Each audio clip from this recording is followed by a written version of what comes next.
புண்ணிய நதிகள் பாயும் ஒரு அடர்ந்த வனப்பகுதி. அங்கே ஜமதக்னி என்ற மகாமுனிவர் தனது மனைவி ரேணுகா தேவியுடன் தவம் இயற்றி வந்தார். ரேணுகா தேவி சாதாரண பெண்மணி அல்ல. அவளது கற்புத்திறம் உலகமே வியக்கும் வண்ணம் இருந்தது. ஒவ்வொரு நாளும் ஜமதக்னி முனிவரின் பூஜைக்கு தேவையான நீரை எடுத்து வர அவள் ஆற்றுக்குச் செல்வாள். ஆனால் அவள் குடம் எடுத்துச் செல்வதில்லை. ஆற்றங்கரைக்குச் சென்று அங்கிருக்கும் மணலை எடுத்து தன் கையாலேயே உருட்டி ஒரு மண் பானையைச் செய்வாள். அவளது மனத் தூய்மையால் அந்த மணல் பானை அப்படியே கல்லாக இறுகிவிடும். அதில் நீரை மொண்டு கையில் ஏந்தி வருவாள். இத்தனைக்கும் அந்த பானை கையில் சூடாக இருக்கும். அந்த தீயை தாங்கும் சக்தியும் அவளது தூய்மைக்கு இருந்தது. ஒருநாள் வழக்கம் போல ரேணுகா தேவி ஆற்றுக்குச் சென்றாள். நீரோட்டத்திற்கு அடியில் மணலைச் சேகரித்துக் கொண்டிருந்த போது வானத்தில் ஒரு காட்சி தெரிந்தது.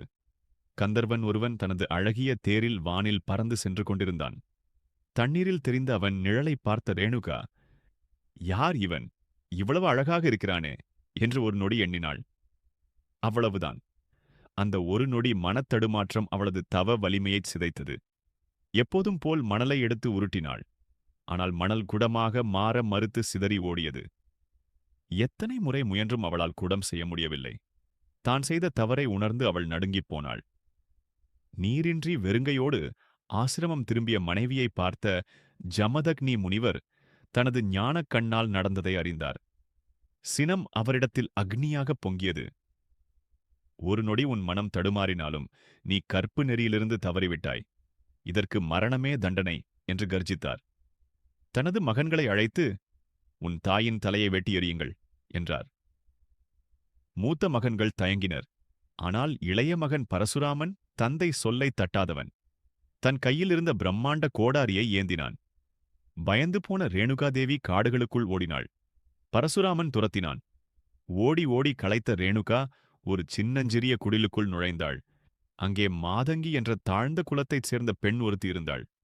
மரண பயத்தில் இருந்த ரேணுகா தேவி அந்த பெண்ணை கட்டிப்பிடித்து தஞ்சம் புகுந்தாள். ஆனால் தந்தையின் கட்டளையை நிறைவேற்றும் வேகத்தில் வந்த பரசுராமன் யாரையும் கவனிக்கவில்லை. தனது கோடாரியை வீசினான். மின்னல் வேகத்தில் வீசப்பட்ட அந்த ஆயுதம் தஞ்சம் கொடுத்த மாதங்கி மற்றும் தஞ்சம் புகுந்த ரேணுகா ஆகிய இருவரின் தலைகளையும் துண்டித்தது. கோபம் தணிந்த ஜமதக்னி முனிவர் அங்கே வந்தார். தன் மகன் கட்டளையை நிறைவேற்றியதைக் கண்டு மகிழ்ந்தவர், மகனே, உனக்கு என்ன வரம் வேண்டும் கேள் என்றார்.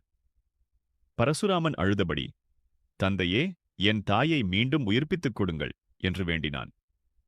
முனிவர் மனம் இறங்கி கமண்டல நீரை தந்து, இந்த தலைகளை உடலோடு சேர்த்து இந்த நீரை தெளி, அவர்கள் உயிர் பெறுவார்கள் என்றார். பரசுராமன் பதற்ற